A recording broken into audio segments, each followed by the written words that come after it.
লংকাৰ খাৰিখানা যুৱ মঞ্চৰ উদ্যোগত বহাগৰ এনিশা বিহু মঞ্চৰ অনুষ্ঠান আয়োজন কৰা হয়।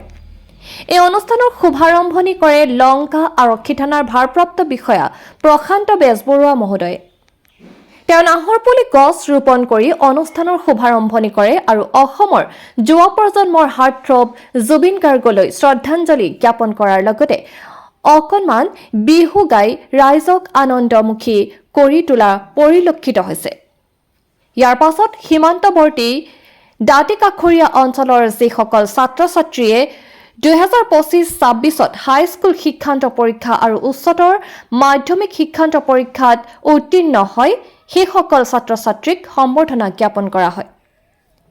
খাৰিখানাৰ পৰা তয়বুৰ ৰহমানৰ ৰিপৰ্ট, খাৰিখানা এনি।